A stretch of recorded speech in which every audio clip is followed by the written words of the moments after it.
Hello എല്ലാവർക്കും നമസ്കാരം. ഞാനിന്ന് പുതിയൊരു വീഡിയോയുമായിട്ട് വന്നിട്ടുണ്ട്. എന്താണ് ടോപ്പിക് എന്ന് വെച്ചാൽ ഡാർക്ക് മാറ്റർ ആണ്.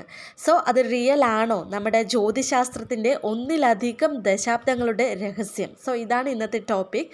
നെക്സ്റ്റ് വീഡിയോ കാണുന്ന എല്ലാവരും ഒന്ന് ലൈക്ക് ചെയ്യാൻ ശ്രദ്ധിക്കുക. കാരണം വീഡിയോ ഇഷ്ടമായിട്ടുണ്ടെങ്കിൽ നിങ്ങൾ ഉറപ്പായിട്ടും ലൈക്ക് ചെയ്തിട്ട് പോവുക. പിന്നെ ഇങ്ങനെ ഒരു ചാനൽ ഉണ്ട് എന്ന് അറിയിക്കുക, സപ്പോർട്ട് ചെയ്യുക.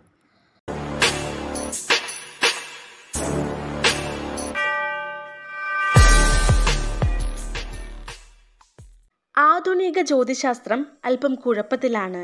നക്ഷത്രങ്ങൾ എങ്ങനെ ഫോം ചെയ്യുന്നു എന്നും അതെങ്ങനെ ബേൺ ചെയ്യുന്നു എന്നും അവസാനം അതെങ്ങനെ മരിക്കുന്നു എന്നും ആസ്ട്രോണമേഴ്സ് മനസ്സിലാക്കി വരുന്നു.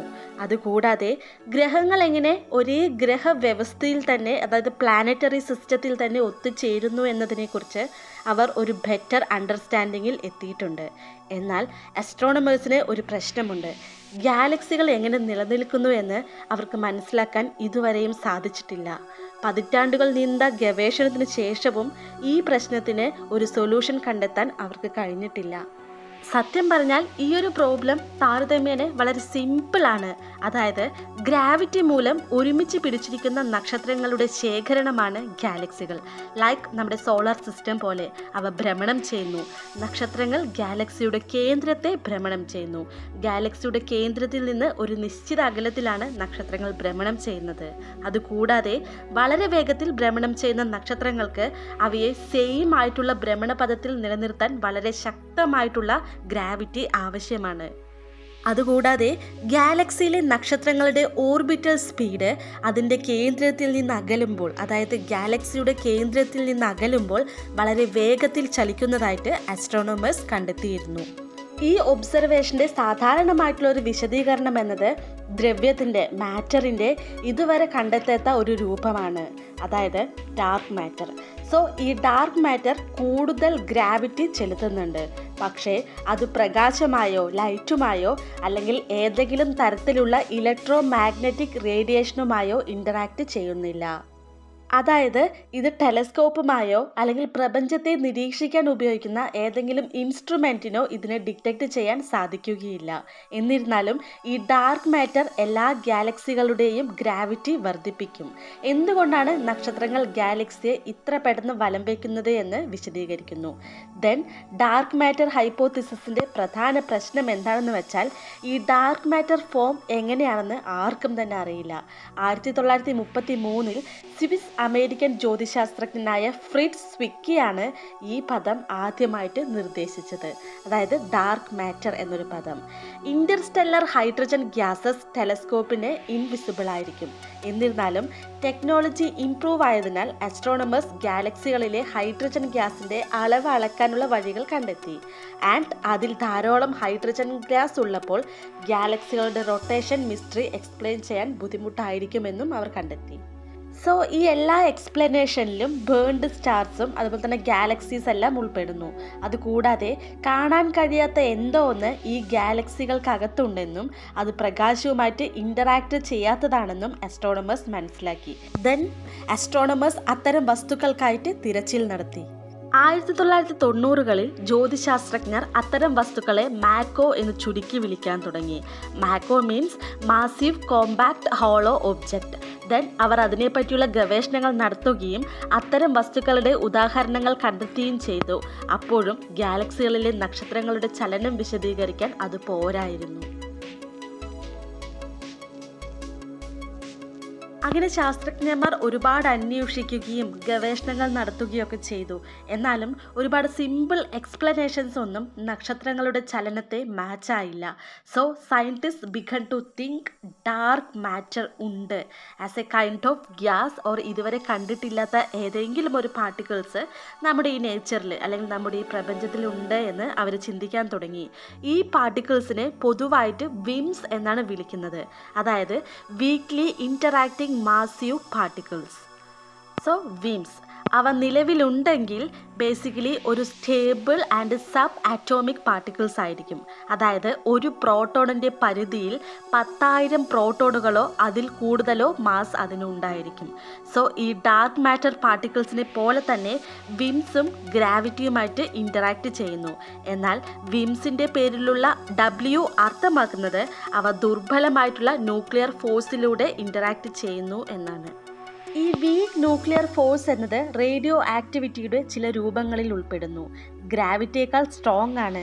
എന്നാൽ ഗ്രാവിറ്റിയുടെ അനന്തമായിട്ടുള്ള ശ്രേണിയിൽ നിന്ന് ഡിഫറൻ്റ് ആയിട്ട് വീക്ക് ന്യൂക്ലിയർ ഫോഴ്സ് വളരെ ചെറിയ ഡിസ്റ്റൻസിൽ മാത്രമേ പ്രവർത്തിക്കൂ. ഡിസ്റ്റൻസ് മീൻസ് ഒരു പ്രോട്ടോണേക്കാൾ ചെറിയ ദൂരം മാത്രം. വിംസുകൾ നിലവിലുണ്ടെങ്കിൽ അവയുടെ മാസിൻ്റെ അടിസ്ഥാനത്തിൽ അവ നമ്മുടെ ഗാലക്സിയായ മിൽക്കി വേ, അതുപോലെ തന്നെ നമ്മുടെ സോളാർ സിസ്റ്റം എന്നിവിടങ്ങളിൽ വ്യാപിച്ചിട്ടുണ്ടാകും. ദെൻ അസ്ട്രോണമേഴ്സ് എസ്റ്റിമേറ്റ് ചെയ്യുന്നത് if you make A feast, നമ്മളിങ്ങനെ മുഷ്ടി ഇങ്ങനെ ചുരുട്ടുകയാണെങ്കിൽ കൈകൊണ്ട് ഡാർക്ക് മാറ്റർ പാർട്ടിക്കിൾസ് അതിൻ്റെ അകത്ത് കണ്ടെത്താനാകും എന്നാണ്. സോ അതായത് പ്രപഞ്ചം മൊത്തം നിറഞ്ഞു നിൽക്കുന്നുണ്ട് എന്നാണ്. പതിറ്റാണ്ടുകളായി വിംസിൻ്റെ നിലനിൽപ്പിന് ആവശ്യമായിട്ടുള്ള എവിഡൻസിനായി സയൻറ്റിസ്റ്റുകൾ അന്വേഷണത്തിലാണ്. So they do several ways. For example, യൂറോപ്പിലെ ലാർജ് ഹൈഡ്രോൺ കൊളൈഡർ പോലെയുള്ള കണിക ആക്സിലറേറ്ററുകളിൽ വിംപുകൾ, അതായത് വിംസ് നിർമ്മിക്കാമെന്ന് ചില വിം സിദ്ധാന്തങ്ങൾ സൂചിപ്പിക്കുന്നുണ്ട്. സോ പാർട്ടിക്കിൾ ഫിസിസ്റ്റിന് ഒരു പ്രതീക്ഷയുണ്ട്. അതായത് അവരുടെ ഡാറ്റയുടെ ബേസിൽ വിംസ് പ്രൊഡ്യൂസ് ചെയ്യാൻ കഴിയുമെന്നൊരു ഹോപ്പ് അവർക്കുണ്ട്. എന്നാൽ അതൊരു ഹോപ്പ് മാത്രമാണ്. അതിനുള്ള തെളിവുകളൊന്നും ഇതുവരെയും അവർക്ക് ലഭിച്ചിട്ടില്ല. ദെൻ അനദർ വേ ഈസ്, അതായത് ഗവേഷകർ വിംസുകൾക്കായി തിരയുന്ന മറ്റൊരു മാർഗം എന്നത് നമ്മുടെ സൗരയൂഥത്തിലൂടെ ഒഴുകുന്ന ഡാർക്ക് മാറ്റർ കണങ്ങളെ നിരീക്ഷിച്ച് അല്ലെങ്കിൽ നേരിട്ട് നിരീക്ഷിക്കുക എന്നതാണ്. അതിനാൽ സയൻറ്റിസ്റ്റ് വളരെ വലിയ ഡിറ്റക്ടറുകൾ നിർമ്മിക്കുകയും അവയെ വളരെ തണുത്ത താപനിലയിലേക്ക് കൊണ്ടുവരികയും ചെയ്തു. അതിനാൽ ഡിറ്റക്ടറുകളുടെ ആറ്റങ്ങൾ വളരെ സാവധാനത്തിലായിരിക്കും നീങ്ങുന്നത്. ദെൻ ബഹിരാകാശത്ത് നിന്നുള്ള വികിരണങ്ങളിൽ നിന്ന് അവയെ പ്രൊട്ടക്റ്റ് ചെയ്യുന്നതിനായിട്ട്, ആ ഡിറ്റക്ടറുകളെ പ്രൊട്ടക്റ്റ് ചെയ്യുന്നതിനായിട്ട് 1/2 മൈലോ അതിൽ കൂടുതലോ ഭൂഗർഭത്തിൽ അവർ അത് സ്ഥാപിച്ചു. ദെൻ അതിനുശേഷം അവർ ആകാംക്ഷയോട് വെയിറ്റ് ചെയ്തിരുന്നു അവരുടെ ഡിറ്റക്ടറുമായിട്ട് ഏതെങ്കിലും ഡാർക്ക് മാറ്ററിൻ്റെ പാർട്ടിക്കിൾസ് ഇൻ്ററാക്ട് ചെയ്യുമോ എന്ന് വെയിറ്റ് ചെയ്തിരുന്നു. പക്ഷേ ഇത്രയൊക്കെ എഫേർട്ട് എടുത്തിട്ടും ശാസ്ത്രജ്ഞർക്ക് വിംസ് കണ്ടെത്താൻ കഴിഞ്ഞില്ല. ദെൻ 1980കളിലെ ഒരു പ്രഡിക്ഷൻസ് ഗവേഷകർക്ക് ഒരു പ്രത്യേക നിരക്കിൽ വിംസുകൾ കണ്ടെത്താൻ സാധിക്കുമെന്ന് നിർദ്ദേശിച്ചു. എന്നിരുന്നാലും വിംസുകളെ അവർക്ക് കണ്ടെത്താൻ സാധിച്ചില്ല. അതുകൊണ്ട് തന്നെ ഗവേഷകർ വളരെ ഗ്രേറ്റർ സെൻസിറ്റിവിറ്റിയുള്ള ഡിറ്റക്ടറുകൾ നിർമ്മിക്കാൻ തുടങ്ങി. എന്നിരുന്നാലും അവ എല്ലാം തന്നെ പരാജയപ്പെടുകയാണ് ഉണ്ടായിരുന്നത്. നിലവിലുള്ള ഡിറ്റക്ടറുകൾ 1980കളേക്കാൾ 100 ദശലക്ഷം മടങ്ങ് സെൻസിറ്റിവിറ്റി കൂടുതലാണ്. എന്നാൽ വിംസുകളെ പറ്റി കൂടുതൽ ഒബ്സർവേഷൻസ് ഒന്നും ഇപ്പോൾ നടക്കുന്നില്ല. സോ പതിറ്റാണ്ടുകളായി ഡാർക്ക് മാറ്റർ കണ്ടെത്തുന്നതിൽ പരാജയപ്പെട്ട ശാസ്ത്രലോകം ഇപ്പോൾ ആ സിറ്റുവേഷൻസ് എല്ലാം പുനർപരിശോധിക്കുകയാണ്. ദെൻ നമ്മുടെ dark matter hypothesis is the solution for matter deficit. അതൊരു മാറ്റർ ഡെഫിസിറ്റിൻ്റെ സൊല്യൂഷനാണ്, ബട്ട് അതൊരു ഉത്തരമല്ല. ദെൻ ഒരുപക്ഷെ യഥാർത്ഥ വിശദീകരണത്തിനായിട്ട് ലോ ഓഫ് മോഷൻസും അതുപോലെ തന്നെ ഗ്രാവിറ്റിയും ഒക്കെ നമുക്ക് പുനർപരിശോധിക്കേണ്ടതുണ്ട്. ഇത്തരം അപ്രോച്ചിനെ വിളിക്കുന്ന പേരാണ് MOND, short for modification of Newtonian dynamics. ഇത്തരത്തിലുള്ള ആദ്യത്തെ സൊല്യൂഷൻ 1980കളിൽ ഇസ്രയേൽ ഭൗതിക ശാസ്ത്രജ്ഞനായ മൊർദോഹായ് മിൽഗ്രാം ആണ് നിർദ്ദേശിച്ചത്. അതായത് അദ്ദേഹം അനുദിനം അനുഭവപ്പെടുന്ന മോഷൻസിന്, ചലനത്തിന് 1600കളിൽ ഐസക് ന്യൂട്ടൺ രൂപപ്പെടുത്തിയ ലോ ഓഫ് മോഷൻ നന്നായിട്ട് പ്രവർത്തിക്കുമെന്ന് അദ്ദേഹം നിർദ്ദേശിച്ചു. എന്നാൽ വളരെ ചെറിയ ശക്തികൾക്കും ആക്സിലറേഷനുകൾക്കും ഈ നിയമങ്ങൾ അഡ്ജസ്റ്റ് ചെയ്യേണ്ടതുണ്ട്. അത്തരം മാറ്റം വരുത്തിയ ശേഷം ഗാലക്സികളുടെ ഭ്രമണം കാര്യമായിട്ട് പ്രവചിക്കാൻ അദ്ദേഹത്തിന് കഴിഞ്ഞു. സോ ഇത്തരത്തിലുള്ള ഒരു നേട്ടം ഒരു വലിയ വിജയമായിട്ട് കണക്കാക്കാമെങ്കിലും അദ്ദേഹം ഗാലക്സികളിൽ നിരീക്ഷിച്ച റൊട്ടേഷണൽ പ്രോപ്പർട്ടീസിൻ്റെ ഇക്വേഷനിൽ അദ്ദേഹം ചേഞ്ച് കൊണ്ടുവന്നിട്ടുണ്ടായിരുന്നു, അല്ലെങ്കിൽ അതിനെ ചേഞ്ച് ചെയ്തിരുന്നു. സോ അതൊരു തിയറിയുടെ വിജയകരമായിട്ടുള്ള പരീക്ഷണമായിട്ട് നമുക്ക് കണക്കാക്കാൻ പറ്റില്ല. ഇക്വേഷൻ ക്രിയേറ്റ് ചെയ്യുന്നതിന് മുൻപ് തന്നെ അദ്ദേഹത്തിന് ഉത്തരം അറിയാമായിരുന്നു.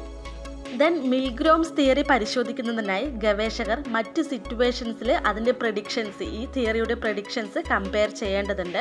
ഉദാഹരണത്തിന് ഗാലക്സികളുടെ പരസ്പര ഗുരുത്വാകർഷണത്തിൽ ഒന്നിച്ചു ചേരുന്ന വലിയ ക്ലസ്റ്ററുകളുടെ മോഷനിലേക്ക് ഇത് അപ്ലൈ ചെയ്യണം. മൗണ്ട് തിയറിയോട് യോജിക്കുന്നുണ്ടോ ഇതിൻ്റെ ചലനമെന്ന് അവർക്ക് പരിശോധിക്കണമായിരുന്നു. അതായത് മിൽഗ്രോംസ് തിയറി മൗണ്ട് തിയറിയോടും കമ്പയർ ചെയ്യുമ്പോൾ അത് യോജിച്ചു വന്നില്ല. അതുകൂടാതെ മറ്റ് നിരീക്ഷണങ്ങളോടും ഇത് കമ്പയർ ചെയ്യുമ്പോൾ അത് വിയോജിക്കുന്നുണ്ടായിരുന്നു, ഡിഫറൻസ് ആയിരുന്നു അതിൽ. അപ്പോൾ നമ്മൾ ഇപ്പോഴും ഒരു നിഗൂഢതയ്ക്ക് പരിഹാരം തേടിക്കൊണ്ടിരിക്കുകയാണ്. ഭൂരിഭാഗം ശാസ്ത്ര സമൂഹവും ഡാർക്ക് മാറ്റർ ഉണ്ട് എന്ന് വിശ്വസിക്കുന്നുണ്ട്. ഡാർക്ക് മാറ്ററിൻ്റെ അസ്തിത്വം തെളിയിക്കുന്നതിലെ പരാജയം ഗുരുത്വാകർഷണത്തിൻ്റെയും ചലനത്തിൻ്റെയും ലോ ഓഫ് മോഷൻ്റെയും സിദ്ധാന്തങ്ങളെ ഗൗരവമായി കാണാൻ ചിലരെ പ്രേരിപ്പിക്കുന്നു. ഡാർക്ക് മാറ്റർ നിലവിലുണ്ടെങ്കിൽ അത് നമ്മുടെ സാധാരണമായ അറ്റോമിക് മാറ്ററിനേക്കാൾ 5 ഇരട്ടി കൂടുതലായിരിക്കും. ദെൻ നമ്മുടെ law of motion and gravity എല്ലാം പുനർപരിശോധിക്കേണ്ടതാണ്. ശരിയായ ഉത്തരം എങ്കിൽ പ്രപഞ്ചത്തിൻ്റെ ചരിത്രത്തെ മാതൃകയാക്കുന്നതിന് ഇത് കാര്യമായിട്ടുള്ള പ്രത്യാഘാതങ്ങൾ ഉണ്ടാക്കും.